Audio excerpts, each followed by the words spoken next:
Hi everyone, Simon Keeling here. Thanks again for watching weatherweb.net. It's Sunday evening, the 6th of January, and as always the site here at weatherweb.net is kept free of charge by the adverts you see around the screen, and it's by you using those adverts, going through to the site, using the various different charts etc. that are available on the site that keeps this site free of charge. So thank you for doing that, and also thanks for telling your friends about the site too. You can follow us on Twitter at Weather School, or do a search on Facebook for Weather School too. Now just got a quick one for you this evening, updating you on the cold really, and the latest outlook from the models. I think overall this cold snap that's coming up probably is going to be pretty similar to the one that we saw in December. I don't really see any huge outbreak of cold air, at least in the kind of 10 to 14 day period.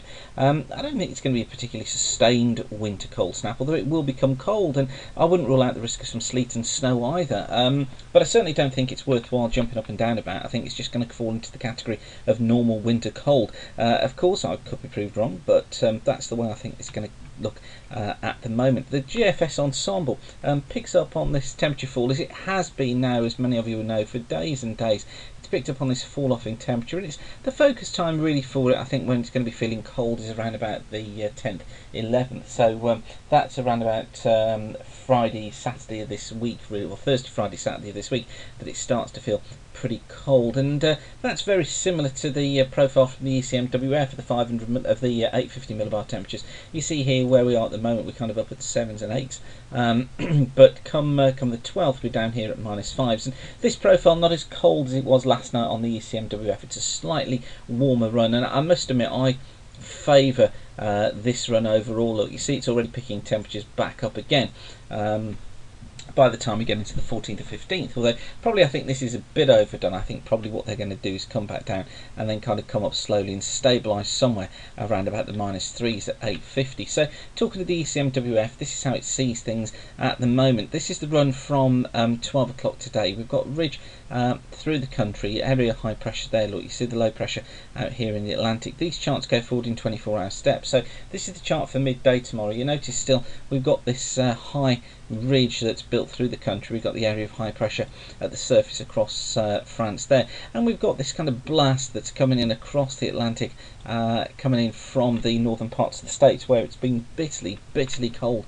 Also what we have as well is high pressure here over the eastern parts of Europe. We've got a cold northeasterly feed coming into here, and effectively what this does is it kind of cools off this portion of the ridge. We've got this area here that cools off this portion of the ridge. Eventually the two kind of link through here. Let me just make that a bit cleaner for you. They link through here, something like that. We find the ridge clears off up towards the north. We end up with a north or northeasterly flow which cools off the temperatures. So here we are by Wednesday. So this is this is Tuesday. So this is Tuesday the 8th this week. You notice still we've got that ridge over the top, still a mild southwesterly flow, and then things start to change. This is by the time we get towards Thursday. Still got the ridge in place, but the flow has really become slack by then, and effectively it's by Thursday that we start to see the real change starting to take place. We've got cooler air coming in. You'll notice this ridge has been squeezed north, and here's the link starting to come in. Look, we've got one portion here, and then it kind of follows through here, so we start to see this link take place. And then by Friday, well, the link is established with a jet kind of flowing through here like so, well south of the country, high pressure building off Scandinavia, and we get the resultant east or southeasterly flow, making it feel cooler by the time we get in towards Friday. Now, the feature that we then have to watch out for, and this is where the kind of snow part of things comes into the equation, is this area of low pressure that's out here off Western Island. Keep your eye on that little feature there, because into Saturday that's drifted southeastward. Look, it's gone off the coasts of northwestern France, so it's kind of made that sort of movement. Now what that then does is it allows the ridge to build back in out towards the west, drags in these very cold easterly winds coming in off the well, very cold, no, let's say cold easterly winds coming in off the continent, and by the time we get in towards Sunday, the low's down here somewhere in the Mediterranean. We've got high pressure up here across the country, but you'll notice that we've got still got this east to southeasterly flow across the south of the country, but if you follow the source of the isobars, look, and follow the winds around that area of high pressure, you see they're actually starting out here in a milder Atlantic, hence the reason for this temperature profile, these 850 temperatures picking up later on in the period.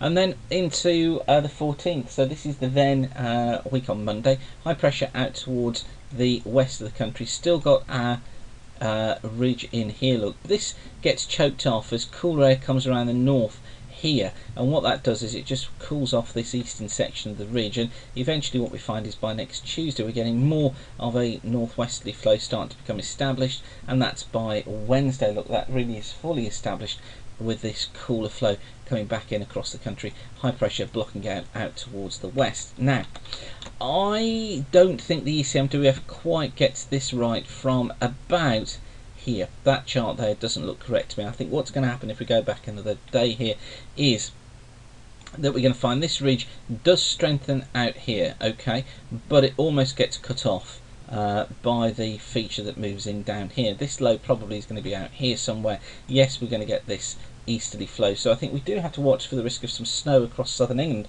on Saturday, although the timings of that could well change.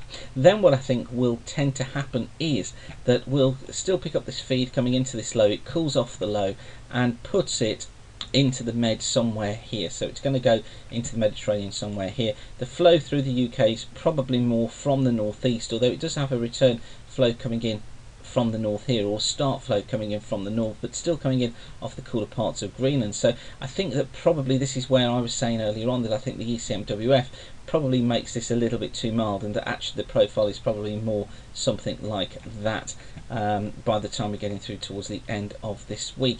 It's interesting to notice as well, if we just take a look at the GFS ensemble for the same times, these go forward in 12-hour steps. So this is the chart for midnight tonight. Look, here's our ridge 500 millibars, exactly the same as we've been seeing. If we just go forwards and take it to the end of the week, we'll pick up on this area of low pressure. This is the low that the ECMWF picks up on the 11th. If we just get it through to midday on the 11th, and we'll do a comparison between the two charts here.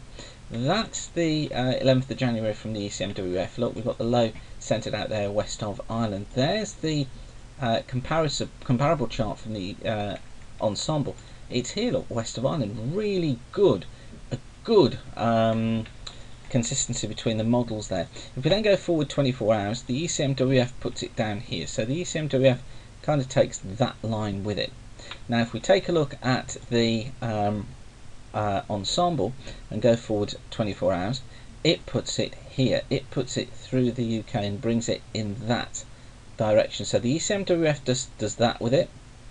Okay, so that's the ECM, and that there is the GFS. Now, it's really these two that we have to watch and just see how they're developing that low, because this low on the GFS ensemble would certainly be bringing a high risk of snow across Ireland, the Midlands, Wales, and probably more rain across southern England. So I think what we've got to say at the moment is that we go into a cold snap. It's going to be comparable to December. We can't rule out the risk of some sleet and snow as well, but I don't think we should be jumping up and down at this stage screaming that it's going to be an Arctic freeze. I'm not sure that that's exactly what this is going to be, or even a Siberian chill. I'm not sure that's what this is going to be. I think it's going to be cold, but we do need to watch for the risk of sleet and snow this weekend, and we also need to watch as well for the risk of some severe frost developing, particularly if we do get any snowfall across the south and this feature clears away and skies do become clearer. We could then find that we do get some severe frost. Incidentally, let me just take you through to the end of the ECMWF here. Look, it builds the high in, so these are the clear skies that I'm on about, bringing temperatures, you could see -6s, perhaps even -7s, or even lower than that overnight in the early part of next week. But then watch what it does. Now, the GFS does have a tendency to bias back into the west, but it does try to bring the southwesterlies back in quite quickly here. Look, by the time we're getting towards the 20th, 21st of the month, and so that would be in a couple of weeks' time, it brings back in the southwesterlies, makes things much milder. As I said, the ensemble does have a tendency to do that, but I can see this feature, this cold snap, probably lasting till about the 26th or the 27th. I think it's going to be a 10 to 14 day spell. If it is, yeah, sort of 10 to 15 day spell, something like that. And then I think probably it fades away for a while, although it may well come back again in February. Once we get the cold air over this part of Europe, it's difficult kind of to let it go, and it doesn't take much to get the easterlies coming back in. Okay, so I've rambled lots and lots there, haven't I, for you? But So I just wanted to bring you up to date on where we are just at the moment. But for now, as I said at the beginning, the sites get free of charge by the adverts you see around the screen. By you coming back and using the site, that's what keeps us free of charge. So thank you for doing that. And that's all for now. Keep the sun shining. Bye for now.